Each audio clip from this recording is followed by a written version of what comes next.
अगर चाहते हो कि आपके थॉट प्रोसेस का इतिहास हिस्सा बन जाए, आपकी सोच में समा जाए, तो आप में से बहुत लोग तो ड्राइंग अच्छा करते होंगे। मैं ड्राइंग अच्छा नहीं कर पाता हूँ। फॉर योर काइंड इन्फॉर्मेशन, अधिकतर मुझे आर्टिफिशियल मैप से ही काम चलाना होता है, क्योंकि ये ड्राइंग, हैंड राइटिंग, ये सब थोड़ा सा गॉड गिफ्टेड भी होता है, हल्का सा। हाँ, रियाज से भी होता है, लेकिन गॉड गिफ्टेड भी होता है, तो शायद गॉड का वहां गिफ्ट हमें नहीं मिल सका। तो आप में से कुछ लोग जो अच्छा ड्राइंग करते हो, हाथ से खींच लेना। कुछ लोग टेढ़ा मेरा भी बना लेना, क्योंकि देखो मैप टेढ़ा हो बड़ा हो से नहीं, मन की इमेज मैप होना चाहिए। ये जगह आपको पता चल जाएगा कि ये देखो, ये है मद्रास प्रेसिडेंसी, ब्रिटिश यहाँ है, ये है मैसूर कॉलेज, ओके। और ये तो 1790 तक दिया है, जब ब्रिटिश ने बहुत भूभाग छीन लिया है इसका। लेकिन उससे आपको क्या मतलब है? मैसूर का राज्य आपको यहाँ है, ये विजयनगर का उत्तराधिकारी राज्य था, और इसमें ओडियार वंश का शासन था। लेकिन सत्ता हैदर अली ने, फ्रांसीसियों की सहायता से हैदर अली ने एक शस्त्रागार का निर्माण करवाया था डिंडुगुल में, डिंडुगुल नामक स्थान पर 1755 में। डिंडुगुल में उसने एक शस्त्रागार का निर्माण करवाया था और पश्चिमी मॉडल पर अपनी सेना को पुनर्गठित किया था। तो वो, और फिर उसने सत्ता अपने हाथों में ले ली थी। उसका उत्तराधिकारी जो टीपू सुल्तान था, वह भी योग्य शासक सिद्ध हुआ था। लेकिन फिर हम पैराग्राफ चेंज करके यह बताएंगे कि आखिर मैसूर इतना कड़ा मुकाबला क्यों दे सका। तो उसमें मैं यह बताना आपको चाहूंगा कि देखो, मैसूर का राज्य, एक हैदर अली और टीपू सुल्तान ने मैसूर को एक शक्तिशाली राज्य के रूप में स्थापित किया था। एक तो उन्होंने आधुनिक मॉडल पर सेना को पुनर्गठित किया था, फ्रांसीसी सहायता से हैदर अली ने अपनी सेना का पुनर्गठन किया था और शस्त्रागारों का निर्माण किया था। और वहीं टीपू सुल्तान ने भी फ्रांसीसी सहायता से महत्वपूर्ण शस्त्रागारों का निर्माण किया था। बल्कि मैं आपको बताऊं कि टीपू सुल्तान ने रॉकेट तकनीकी ब्रिटिश से पहले लाए। रॉकेट का मतलब ये नहीं जो स्पेस में जाता हो, रॉकेट का मतलब जो मार करने वाला रॉकेट। जब डीआरडीओ आप जानते होगो कि डीआरडीओ जो इंडिया का हुआ, जो मतलब जिसने मिसाइल टेक्नोलॉजी को डेवलप किया है, तो डीआरडीओ के जो चेयरमैन हुआ करते थे एपीजे अब्दुल कलाम, जो बाद में इंडिया के प्रेसिडेंट भी बने, उन्होंने स्वयं लिखा था कि टीपू सुल्तान ने उस समय ऐसे रॉकेट बनाए थे जो 2 कोस तक मार करता था। तो तकनीकी, दूसरी बात है कि दोनों ने आर्थिक सुधार भी किए। जैसे हैदर अली ने कृषि सुधार के लिए काम किया, हैदर अली और टीपू सुल्तान ने भू राजस्व सुधार किया और मध्यस्थ और बिचौलियों को बीच से हटा दिया और राज्य की आमदनी बढ़ाने की कोशिश की। उन दोनों ने उद्योगों की स्थापना करने का भी प्रयास किया। टीपू के बारे में कहा जाता है कि उसने गन्ने की खेती पर को बल दिया, पशुओं के नस्ल सुधारे, और फिर इतना ही नहीं बल्कि उसने रेशम के उत्पादन को प्रोत्साहन दिया। तो आर्थिक रूप से भी राज्य को सशक्त बनाना चाहा। उसने अपने कुछ व्यापारिक दूत भी अन्य राज्यों में भेजे। और हैदर अली ने अगर क्षेत्रीय स्तर पर ब्रिटिश को चुनौती दी, तो टीपू सुल्तान ने वैश्विक स्तर पर ब्रिटिश को चुनौती दी, क्योंकि उसने कुछ राज्यों में अपने दूत भेजे। यानी ईरान में अपने फ्रांस में, मॉरिशस, तुर्की, अफगानिस्तान, हर जगह अपने दूत भेजे और ब्रिटिश के विरुद्ध एक वैश्विक स्तर पर मोर्चा बनाने का प्रयत्न किया। इन दोनों शासकों में योग्यता इतनी थी, हालांकि ब्रिटिश ने इसको अपने ढंग से पेंट किया। आज भी देखो, कर्नाटक इलेक्शन में टीपू सुल्तान को कॉम्युनल कहा जाता है, सांप्रदायिक इसलिए कहा जाता है कि देखिए, एक तरह से वो आधुनिक काल तो था नहीं, था मध्यकाल। तो एक तो शासकीय नीति में आप देखते हो कि कुछ न कुछ शासक धर्म और राज्य के बीच स्पष्ट विभाजन तो नहीं था।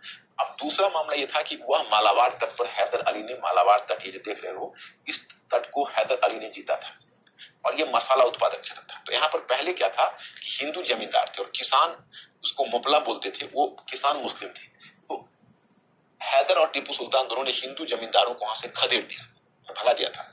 इसी को कम्युनल रूप से पेंट किया गया। हालांकि इसकी वजह यह भी हो सकती है, वो राज्य की आमदनी को बढ़ाना चाहते थे और जमींदार बहुत ज्यादा पैसा बीच की में मध्यस्थ बिचौली की तरह खा जाते थे, यह भी कारण हो सकता है। दूसरा, टीपू सुल्तान उस समय के शासकों में एकमात्र ऐसा शासक था युद्ध मैदान में मारा गया था। अब ब्रिटिश को लंदन में भी जवाब देना था, कोर्ट ऑफ डायरेक्टर्स को भी जवाब देना था और ब्रिटिश पार्लियामेंट को भी जवाब देना था। तो इसने यह पेंट करने की कोशिश की कि टीपू सुल्तान ने क्रूर शासक था, उसने हिंदुओं का दमन किया था, हिंदुओं का उत्पीड़न कर रहा था और हमने टीपू सुल्तान से हिंदुओं को मुक्त किया। हिंदुओं ने ताली बजाकर हमारे इस कदम का स्वागत किया। तो कुल मिलाकर वो अपने इस कदम को वैध करार देने के लिए टीपू के चेहरों को ज्यादा से ज्यादा कॉम्युनल बनाने का प्रयास किया। परंतु इस पर कोई क्वेश्चन आपका नहीं बनता है, तो आप थोड़ा सा लिखिए पहले कि मैसूर राज्य पुराने विजयनगर साम्राज्य का उत्तराधिकारी राज्य रहा था। मैसूर राज्य पुराने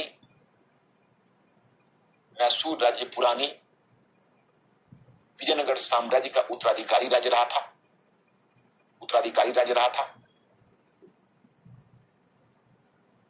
वहां ओडियार वंश, जो ही नहीं है लेकिन आप लिख लो, ओडियार वंश का शासन था। और शासक हिंदू थे,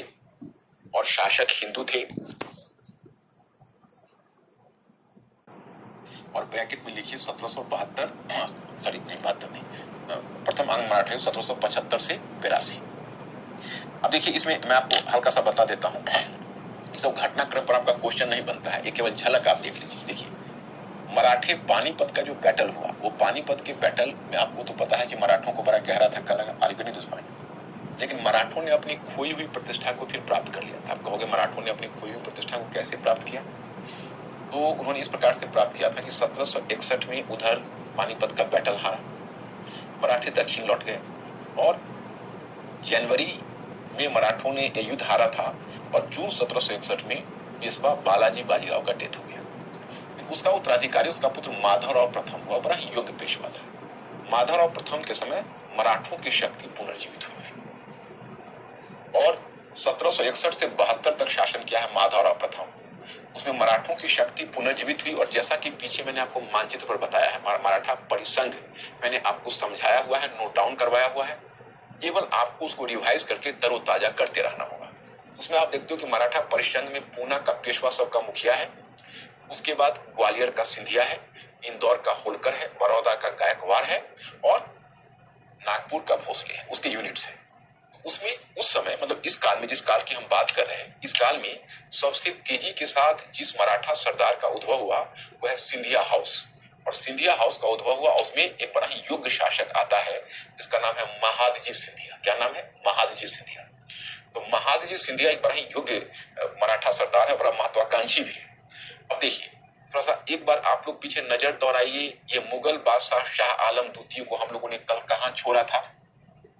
आप लोगों पर यह उधार है, या कह सकते हो ये पेंशन याफ्ता मुगल बादशाह जिसको कल हम लोगों ने छोड़ा था, शाह आलम द्वितीय को, हम लोगों ने उसे करा में छोड़ा था, जो ब्रिटिश के पेंशन याफ्ता के रूप में जी रहा था। अब आपको पता हो कि महादजी सिंधिया बड़ा ही सक्रिय प्रयास करता है, और महादजी सिंधिया बड़ी ही तेजी से आगे बढ़ता है, और आगे बढ़कर हुआ पहले करा जाता है, करा में मुगल बादशाह शाह आलम द्वितीय को अपने संरक्षण में ले लेता है और उसको उठाकर दिल्ली के तख्त पर स्थापित कर देता है। तो कहोगे कैसे? तो आपको याद होगा जबीता खान ने, जो वजीर है, वो दिल्ली में अपना मनमानी कर रहा था, तो जबीता खान और उसके बेटे, उसके पोते अब्दुल कादिर को खदेड़ देता है, और फिर वह दिल्ली पर कब्जा कर मुगल बादशाह को स्थापित कर देता है, और वहां पर एक मराठा सेना रख छोड़ता है। इसका प्रतीकात्मक अर्थ है, ये कोई एहसान नहीं करता है, इसका प्रतीकात्मक अर्थ है कि अब मुगल बादशाह शाह आलम द्वितीय अब ब्रिटिश का पेंशन याफ्ता न होकर मराठों का पेंशन याफ्ता बन गया, मराठों के संरक्षण में चला गया। मराठों के लिए बड़े गर्व और प्रतिष्ठा की बात थी। और फिर महादजी सिंधिया ने पेशवा के लिए, पेशवा माधवराव प्रथम के लिए, क्योंकि वो मुखिया तो माधवराव प्रथम था, तो एक तरह से उसी को दर्जा मिलना चाहिए, उसने वकील ए मुतलक, एक उपाधि होती थी मुगल बादशाह के पास, तो अब कुछ रहा नहीं, तो उपाधियां ही बांटनी है, तो वकील ए मुतलक की उपाधि उसने दी थी। किसको? वकील ए मुतलक की उपाधि उसने मुगल बादशाह शाह आलम द्वितीय को दी थी। तो सॉरी, मुगल बादशाह शाह आलम द्वितीय ने पेशवा माधवराव प्रथम को दी। अब खैर वो सब तो वकील मुतलक, ये सब साधारण सी चीज है। मुख्य बात यह है कि इससे मराठों की प्रतिष्ठा काफी बढ़ गई, और वारेन हेस्टिंग्स इतना इस घटना से क्रुद्ध हुआ कि वारेन हेस्टिंग्स ने वो 26 लाख रुपए जो पेंशन की रकम देता था वो मुगल बादशाह शाह आलम, 53 लाख रुपए तो मैंने आपको निजामत खर्च बताया था, वो तो देना ही पड़ेगा क्योंकि वो तो बंगाल के नवाब को जाना है। वैसे मैं आपको बताऊं कि वारेन हेस्टिंग्स ने बंगाल के नवाब को हटाकर और सत्ता स्वयं अपने हाथों में ले लिया था, लेकिन यह बात मैं जब आपको प्रशासन बताऊंगा तो कवर करूंगा। लेकिन तभी आप देखोगे कि 1772 में माधवराव प्रथम की मृत्यु हो गई युवावस्था में। पेशवाओं की विडंबना थी, कम अवस्था में उनको ट्यूबरक्लोसिस हो जाता था उस समय, और कंजम्पशन उसको बोलते थे, और उस समय जब तक पेंसिलिन का आविष्कार नहीं हुआ था तो ट्यूबरक्लोसिस का कोई ट्रीटमेंट नहीं हुआ करता था। तो उसमें सबका, बाजीराव फर्स्ट भी यंग में मरे, बालाजी बाजीराव भी यंग में मरे, माधवराव प्रथम भी यंग में मरे। तो अब इनका जब डेथ हुआ तो वहीं से समस्या शुरू हुई। किसी क्रिटिक ने कहा कि पानीपत के थर्ड बैटल से भी बड़ा धक्का मराठों को लगा माधवराव प्रथम के डेथ से, क्योंकि माधवराव प्रथम का डेथ हुआ तो उसका बेटा नाबालिग था, अल्पवयस्क था, पैदा ही हुआ था, छोटा था, मतलब नाबालिग था, शासन करने लायक नहीं हुआ था। और तो पेशवा का जो गद्दी है वह उसके छोटे भाई नारायण राव को ऑफर किया गया। इस बात पर एक बड़ा ही वरिष्ठ मराठा सरदार हुआ करता था जिसका नाम था रघुनाथ राव, शॉर्ट फॉर्म उसका है रघुवा, रघुनाथ राव। वो रघुनाथ राव माधवराव प्रथम का चाचा और बालाजी बाजीराव का छोटा भाई था। तो रघुनाथ राव को लगा कि भाई जब बालाजी बाजीराव का डेथ हुआ था उस समय भी उसकी निगाह पेशवा की गद्दी पर थी छोटे भाई होने के नाते, लेकिन वह पद मिल गया माधवराव प्रथम को। वह उस समय बालिक था और वह पुत्र था तो उसको पहला अधिकार मिल गया। तो रघुनाथ राव उस समय मन महसूस कर रहा गया। अब जब माधवराव फर्स्ट का डेथ हुआ है तो उसके भाई को पेशवा सीट मिल रहा है, रघुनाथ राव चाहता है कि हमें मिले। उसने देखा कि अब नारायण राव को एक गद्दी मिल जाएगी तो उसने नारायण राव की धोखे से हत्या करवा दी, मतलब चुपके से, गुप्त रूप से। उसकी हत्या के बाद उसे लगा कि अब तो पेशवा की गद्दी का कोई दावेदार रहा नहीं, मैं ही बच जाऊंगा। तभी क्या हुआ कि पेशवा के दरबार में पेशवा का भी एक मंत्री हुआ करते थे, उसके सारे कार्यभार को देखते थे। उनका नाम क्या था? उनका नाम था नाना फडणवीस। तो नाना फडणवीस ने एक चालाकी की, उसने माधवराव प्रथम के अल्पवयस्क एक जो नाबालिग बच्चा था उसी को उन्होंने माधवराव द्वितीय के नाम से पेशवा घोषित कर दिया। अब रघुनाथ राव को लगा कि भाई अब तो हमारा कोई भविष्य है ही नहीं और हमें तो पेशवा का पद मिलने से रहा। तो निराश हो गया और निराश होकर यहाँ से सीधा ब्रिटिश कैंप में चला गया और वह ब्रिटिश कंपनी का दरवाजा खटखटाया। ब्रिटिश कंपनी में मतलब बॉम्बे के ब्रिटिश अधिकारी, जो कि बॉम्बे तो निकट था वहां से, अब देखिए रहे पूना से, तो बॉम्बे के ब्रिटिश अधिकारियों का इसने दरवाजा खटखटाया। अब बॉम्बे के ब्रिटिश अधिकारियों का मनोविज्ञान आप समझिए। उन्हें लग रहा था कि देखिए पहले कर्नाटक के ब्रिटिश अधिकारियों ने कितना पराक्रम दिखाया था, कर्नाटक वॉर में आपने देखा, और बंगाल के ब्रिटिश अधिकारियों की तो बात ही मत पूछिए, उसने तो इतना कर दिखाया, यहां से तक लंदन तक उसकी चर्चा हो गई। और अब तक बॉम्बे के ब्रिटिश अधिकारियों को अपना जौहर दिखाने का अवसर नहीं मिला था। जब रघुनाथ राव ने उनसे संपर्क किया तो उन्हें लगा कि अब अवसर आ गया है कि अब हमें भी अपना जौहर दिखाना चाहिए। तो उन्होंने अपने जौहर दिखाने का प्रयत्न किया और इसी क्रम में उन्होंने रघुनाथ राव के साथ एक आनंद फानंद में गुप्त संधि कर ली 1775 में, जिसे सूरत की संधि बोलते हैं। उसमें कुछ न कुछ रघुनाथ राव ने उसको प्रॉमिस किया कि हम आपको ये भूभाग दे देंगे, हम आपको सालसेट और बेसिन का भूभाग दे देंगे। सालसेट और बेसिन वही महाराष्ट्र में था और मराठा राज्य के अंतर्गत था। तो और कुछ सूरत का, भरौज का, इसका हम राजस्व भी दे देंगे, मतलब उसने प्रोमिसेस की। बदले में बॉम्बे के अधिकारियों ने कहा कि हम 2500 घुड़सवार सैनिक से आपकी सहायता करेंगे। अब इसी मुद्दे पर प्रथम आंग्ल मराठा युद्ध आरंभ हो गया। अब युद्ध शुरू ही हुआ था, लेकिन यह सूचना ये बॉम्बे के अधिकारियों ने डिसीजन बिना गवर्नर जनरल के अनुमोदन के लिया था, बिना वारेन हेस्टिंग्स के अनुमोदन के लिया था। वारेन हेस्टिंग्स को जब पता चला कलकत्ता में तो बेचैन हो गया। उसको लगा कि इसने तो बहुत बड़ी गलती कर डाली, क्योंकि अभी भी मराठी जो बॉम्बे के ब्रिटिश अधिकारी हैं वो मराठे के मैचिंग नहीं है, क्योंकि मराठियों से ज्यादा पावरफुल है, तो ये इनको लेने के देने पड़ जाएंगे। इसलिए उसने तुरंत इसमें इंटरवीन किया, यानी हस्तक्षेप किया और वो डायरेक्ट कलकत्ता से कर्नल उपटन को भेजा और कहा कि आप दोनों के बीच संधि करवा दीजिए। तो कर्नल उपटन ने 1776 में पुरंदर की संधि करवा दी दोनों के बीच। उसमें यही तय हुआ कि ठीक है, बॉम्बे के ब्रिटिश अधिकारियों को सालसेट का क्षेत्र मराठा दरबार ने ही दे दिया, बेसिन नहीं, केवल सालसेट। और बदले में उसे प्रॉमिस करना पड़ा बॉम्बे के ब्रिटिश अधिकारियों को कि अब हम भविष्य में रघुनाथ राव की सहायता नहीं करेंगे। लेकिन बॉम्बे के ब्रिटिश अधिकारी इस संधि से खुश नहीं थे। उनको ऐसा लगता था कि वारेन हेस्टिंग्स ने बेवजह हमारे मामले में दखलंदाजी करके हमें उस सौभाग्य से वंचित कर दिया जो हम लेने जा रहे थे, यानी हमें कुछ करने का अवसर नहीं दिया। उसने इस बात की शिकायत कोर्ट ऑफ डायरेक्टर्स से भी लगा दिया। तो कोर्ट ऑफ डायरेक्टर्स कौन है? तो पहले दिन ही मैंने समझाया था, आज भी किसी बच्चे का प्रश्न है, लास्ट में देखूंगा। कोर्ट ऑफ डायरेक्टर्स मैंने पहले ही दिन समझाया था कि कोर्ट ऑफ डायरेक्टर्स एक तरह से ब्रिटिश प्रशासकों का एक समूह था, जिसको कंपनी के शेयर होल्डर्स प्रशासन के लिए चुनते थे। तो कंपनी संबंधी डिसीजन वही लेता था, कोर्ट ऑफ डायरेक्टर्स। तो कोर्ट ऑफ डायरेक्टर्स ने भी कुछ वारेन हेस्टिंग्स को थोड़ा सा मतलब एक तरह से डांट पिला दी। फिर वारेन हेस्टिंग्स शांत रहा। अब बॉम्बे के ब्रिटिश अधिकारियों का मनोबल फिर बढ़ गया। उसने फिर रघुनाथ राव को चुपके चुपके सहायता देनी शुरू कर दी। युद्ध एक बार फिर रिवाइव कर लिया और युद्ध रिवाइव किया तो जैसा डर था वारेन हेस्टिंग्स का वही हुआ। 1779 के तेलगांव के युद्ध में, तेलगांव का युद्ध, ब्रिटिश कंपनी पूरी तरह, मतलब बॉम्बे के ब्रिटिश अधिकारी मराठों से पूरी तरह हार गए और उनको 1779 में ही, 1779 में उन्हें बॉम्बे के ब्रिटिश अधिकारियों को मराठा दरबार के साथ, पूना दरबार के साथ उन्हें बरगांव की अपमानजनक संधि करनी पड़ी। और उस संधि में उन्होंने जो भी रियायत प्राप्त की थी पुरंदर की संधि में, वो भी खो दिया और वादा भी करना पड़ा उनको भविष्य में हम रघुनाथ राव की सहायता नहीं करेंगे। लेकिन तभी वारेन हेस्टिंग्स ने खुद का कमान संभाला। वारेन हेस्टिंग्स का कहना यह था कि नहीं, हम इस संधि को बर्दाश्त नहीं करेंगे, इसे हम सहन नहीं करेंगे, क्योंकि उसका ये कहना था वारेन हेस्टिंग्स का कि यह ब्रिटिश के लिए अपमानजनक होगी, और युद्ध का कमान उसने अपने हाथों में ले लिया। और फिर सीधा उसने कलकत्ता से जनरल गोडार्ड को भेजा। जनरल गोडार्ड तोपखाना लेकर क्रॉस करके वहां गया, मराठों पर गोलीबारी शुरू कर दी। कर्नल पोफम को भेजा, कर्नल पोफम ने ग्वालियर में गोलाबारी शुरू कर दी। अब महाजी सिंधिया का ग्वालियर खतरे में पड़ गया। और एक तरह से समझो तो ब्रिटिश के लिए बड़े ही काले दिन थे, क्योंकि यही समय है कि अभी द्वितीय आंग्ल मैसूर युद्ध का टाइम पीरियड आप याद करिए 1780 से 84 के बीच है। उस समय एक तरह से हैदर अली से भी ब्रिटिश का संघर्ष चल रहा था, मैसूर से भी संघर्ष चल रहा था, मराठों से भी संघर्ष शुरू हो गया था।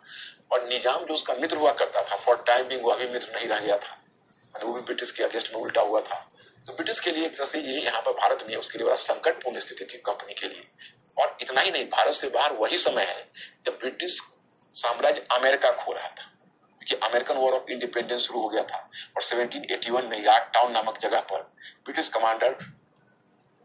कमांडर कॉर्नवालिस ने जॉर्ज वाशिंगटन, जो अमेरिकी क्रांतिकारियों और अमेरिकी विद्रोहियों के नेता थे, उसके सामने समर्पण कर दिया। तो इस स्थिति में लेकिन फिर भी उसने कमान संभाला। और अंत में जब महाजी सिंधिया को लगा कि अब ग्वालियर हमारा खतरे में पड़ जाएगा, तो उसने बीच में मध्यस्थता की, और मध्यस्थता के परिणाम स्वरूप 1782 में सालवाई की संधि हो गई। और उस संधि के तहत अब ब्रिटिश कंपनी को साउसेट तो मिल ही गया, जो उसको पुरंदर में मिला था, और एलिफेंटा द्वीप भी मिल गया। एलिफेंटा द्वीप मुंबई में है, अभी भी जाओगे गेटवे ऑफ इंडिया के पास ही है। एलिफेंटा द्वीप भी मिल गया। और फिर लेकिन उसे वादा करना पड़ा कि भविष्य में मराठों के आंतरिक मामले में हस्तक्षेप कंपनी नहीं करेगी। तो यही दोनों में तय हुआ। अब इस संधि का फायदा देखो ब्रिटिश कंपनी को कितना मिलेगा। 20 वर्ष तक मराठी और ब्रिटिश कंपनी के बीच शांति रहेगी, और इस शांति का फायदा ब्रिटिश कंपनी उठाएंगे अपने अन्य प्रतिद्वंदियों को रास्ते से हटाने के। तो मोटे तौर पर मैंने घटनाक्रम आपको बता दी। अब शॉर्ट में आप थोड़ा लिख लीजिए, बाकी तो आपके बुकलेट में है ही। लिखिए प्रथम, तो आप वहां पर हेडिंग दीजिए कि तृतीय आंग्ल मैसूर युद्ध, और टाइम पीरियड दीजिए 1790 से 92 के बीच, 1790-92 के बीच। अब देखिए यहां पर टीपू सुल्तान कमजोर पड़ गया। टीपू सुल्तान का कमजोर पड़ने की वजह यह थी, वो चारों तरफ से शत्रुओं से घिर गया था। जैसे हैदर अली को एक सफलता यह मिली कि मैं आपको बताऊं, ये हैदर अली अपने सारे नेबर्स को मैनेज किया था। जैसे लोकल पॉलिटिक्स में हैदर अली की पैठ ज्यादा थी, क्योंकि ब्रिटिश ने जब भी निजाम और मराठों को अपने पक्ष में लेना चाहा, तो हैदर अली ने हर बार उसके दांव को उल्टा कर दिया। मतलब वो मराठों और निजाम को अपने पक्ष में जीत लिया और ब्रिटिश को अलग थलग कर दिया। दोनों मैसूर वॉर में आप देखेंगे। लेकिन जो तृतीय मैसूर वॉर है, उसमें टीपू सुल्तान में संभवतः हो सकता है, जैसे कहा जाता है कि हम लोगों की निगाह लुक ईस्ट पॉलिसी पर इतनी अधिक रही कि हम नॉर्थ ईस्ट को ही नहीं देख पाए। हो सकता है ब्रिटिश का भी, टीपू सुल्तान का भी वही हाल हो। वह ग्लोबल मोर्चा ब्रिटिश के अगेंस्ट में बनाना चाहता है वैश्विक स्तर पर, क्योंकि उसको लगता है कि अगर हम लोकली ब्रिटिश कंपनी को पराजित भी कर देंगे, तो वह जीत हमें अस्थायी समाधान नहीं दे सकेगी, क्योंकि लोकली अगर ब्रिटिश हार भी जाएंगे तो ब्रिटिश साम्राज्य उसको रेस्क्यू करने पहुंच जाएंगे। इसलिए हमें वैश्विक स्तर पर ब्रिटिश साम्राज्य को घेरना है। ये टीपू का परसेप्शन था। संभव है कि उसने लोकल पॉलिटिक्स पर उतना ध्यान नहीं दिया, और वह थर्ड एंग्लो मैसूर वॉर के समय ब्रिटिश ने बड़ी सफलतापूर्वक मराठों और निजाम को अपने पक्ष में कर लिया। और हालांकि उसका तात्कालिक कारण तो बना था कि टीपू सुल्तान ने 1789 में त्रावणकोर पर हमला कर दिया था, और ब्रिटिश का कहना था कि त्रावणकोर हमारा संरक्षित राज्य है, और त्रावणकोर पर आपने हमला करके हमारी संप्रभुता को चुनौती दी है। और यह मुद्दे पर यह वॉर हुआ 1790 से 92 तक चला। एक वर्ष तो टीपू सुल्तान अकेले दम पर ब्रिटिश, मराठी और निजाम तीनों को बैलेंस बनाए रखा। लेकिन फिर वो कितने समय तक रख पाता, उसकी हार होने लगी। फिर वो पूरी तरह पराजित हो गया, और पराजित होने के बाद तब उसके साथ कठोर संधि की गई, अपमानजनक संधि थी वो श्रीरंगपट्टनम की संधि 1792 में।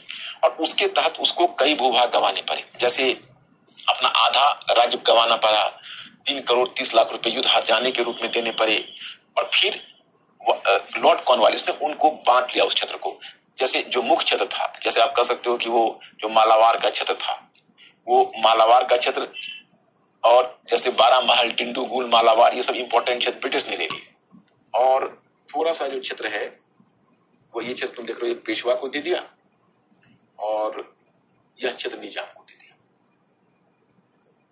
और तब बड़ा ही निर्लजतापूर्वक लॉर्ड कॉर्नवालिस ने लिखा है कि हमने अपने मित्रों को शक्तिशाली बनाए बिना अपने अपने शत्रु की शक्ति को सफलतापूर्वक कुचल दिया है। मतलब यह शो कर रहा है इससे हमारे मित्र भी पावरफुल नहीं, हमारे शत्रु भी रास्ते से हट गए। तो इस प्रकार से तो लिखिए, उसमें कहते कर लिखिए कि टीपू सुल्तान के द्वारा लॉर्ड वेलेस्ली का जो मुद्दा आप देखेंगे, यह बेसिकली इसका आगमन कहीं ना कहीं यूरोप की घटना से जुड़ा हुआ है। जब आप यूरोपियन हिस्ट्री पर आओगे तो देखोगे यह समय है जब एक यूरोप में बहुत बड़ी सक्सेसफुल मिलिट्री कमांडर और जो फ्रेंच का मोनार्क बना, आपने नाम सुना होगा नेपोलियन बोनापार्ट, उसका उद्भव हुआ। नेपोलियन बोनापार्ट जितनी भी यूरोपीय शक्तियां हैं सबको हरा चुका था, केवल ब्रिटेन उसके हाथों पराजित नहीं हुआ था। वो तमाम कोशिश करता रहा लेकिन ब्रिटेन उसकी पकड़ में नहीं आ पा रहा था। तो नेपोलियन बोनापार्ट ने सोचा कि जिस तरह एक आपने कहानी सुनी होगी, तिलस्मी कहानी है, किसी राक्षस की जान एक तोते में थी, अगर उस तोते के गला मरोड़ दोगे तो राक्षस का भी डेथ हो जाएगा। उसी प्रकार उसने सोचा कि चलो ब्रिटेन का सबसे बड़ा स्ट्रेंथ है उसका पूर्वी एम्पायर, पूर्वी साम्राज्य जिसमें इंडिया भी है, अगर उसके पूर्वी साम्राज्य को हम ध्वस्त कर देते हैं तो ब्रिटेन वैसे भी कमजोर हो जाएगा। इस उद्देश्य से उसने पहले मिस्र का अभियान किया था और भूमध्य सागर से मिस्र पहुंच गया और मिस्र से उसमें टीपू सुल्तान और जो कुछ इंडिया में डिसग्रंटल्ड या असंतुष्ट या विक्षुब्ध तत्व थे, वह उस विक्षुब्ध तत्व से उसकी वार्ता चल रही थी, कोई सीक्रेट टॉक चल रहा था और वह इंडिया की तरफ ही रुख करने का सोच रहा था, मतलब आ सकता था। तो ये ब्रिटिश के लिए एक बहुत बड़ा खतरा था। लेकिन संयोग ऐसा हुआ कि नेपोलियन बोनापार्ट मिस्र में ही पिरामिडों का एक युद्ध हुआ था जिसमें ब्रिटिश कमांडर नेल्सन के हाथों पराजित हो गया, तो मिस्र में ही फंस गया। तब तक इधर ब्रिटिश कंपनी ने तुरंत वहां से एक बड़ा ही एडवेंचरस गवर्नर जनरल को भेजा और वह था लॉर्ड वेलेस्ली। लॉर्ड वेलेस्ली को भारत में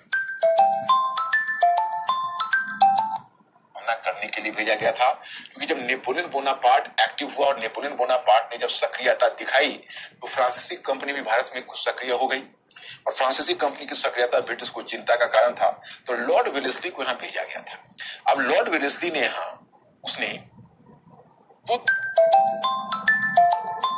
खतरे को रोकने के लिए, हालांकि फ्रांसीसी खतरे को रोकना तो एक बहाना था क्योंकि ऑलरेडी नेपोलियन हार चुका था और फ्रांसीसी कंपनी की ऐसी हैसियत अकेले दम पर हिंदुस्तान में नहीं थी या इंडिया में नहीं थी कि वो फ्रांसीसी कंपनी अपने दम पर फिर ब्रिटिश कंपनी को मात दे सकती थी, ये संभव नहीं था।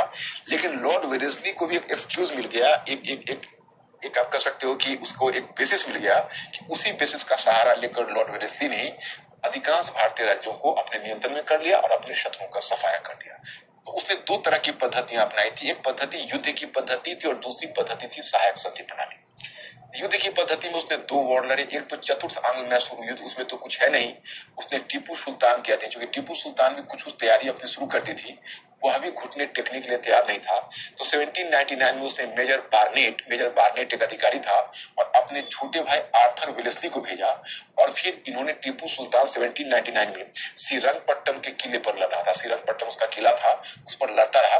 कहा जाता है कि अंतिम क्षणों में जब ऐसा लगा ब्रिटिश कंपनी को, ऐसा लगा लॉर्ड वेलेस्ली को कि टीपू सुल्तान के सामने हम शर्त रख दें सहायक संधि प्रणाली का। सहायक संधि प्रणाली क्या है आगे मैं बताऊंगा। सहायक संधि प्रणाली का मतलब है आप अपनी स्वतंत्रता को गिरवी रख रहे हैं ब्रिटिश के पास। तो उसने अंतिम क्षण में या लड़ाई के अंतिम फेज में उसने टीपू सुल्तान के सामने यह शर्त भी रखी कि अगर आप सहायक संधि पर हस्ताक्षर कर दोगे तो आपकी जान बख्श दी जाएगी और आपको फिर शासन करने दिया जाएगा। तो टीपू सुल्तान ने स्पष्ट जवाब दिया कि हम पेंशन याफ्ता राजा और नवाबों की श्रेणी में बैठने के बजाय लड़कर मरना पसंद करेंगे। और फिर श्रीरंगपट्टम के किले पर लड़ता हुआ 1799 में मारा गया। अब लॉर्ड वेलेस्ली ने मैसूर के भूभाग का अधिग्रहण कर लिया, लेकिन जानबूझकर कुछ प्रचार के लिए भी और कुछ हिंदुओं को संतुष्ट करने के लिए उसने एक चाल चली और वो चाल है, देखो इतना छोटा सा मैसूर का पार्ट है, अधिकांश तो ले लिया उसने, लेकिन जो जैसे अधिकांश ले लिया, इतना छोटा सा मैसूर का पार्ट निकालकर उसने एक हिंदू राजा को दे दिया, हिंदू राजा को। और मैसूर का राज उसने एक हिंदू राजा को बैठा दिया जो पुराने ओडियार वंश का राजकुमार था, उसको बैठा दिया ताकि हिंदुओं की भावना संतुष्ट हो जाए और वो अभी लंदन में दिखा सके ब्रिटिश कंपनी कि हमने हिंदुओं एक वैसे मुस्लिम शासक का नाश किया है जो हिंदुओं को उत्पीड़ित करते थे। ब्रिटिश की चाल थी और यहाँ पर उसको बैठा दिया और बाकी भूभाग को लेकर वो देखो नहीं पूरा क्षेत्र को लेकर मद्रास है ही 1801 में उसने मद्रास प्रेसिडेंसी की स्थापना लॉर्ड लेस्ली के काल में मद्रास प्रेसिडेंसी इसी समय बना है। तो आप उसको थोड़ा नोट डाउन करिए, लिखिए चतुर्थ आंग्ल मैसूर युद्ध, डैश देकर लिखिए।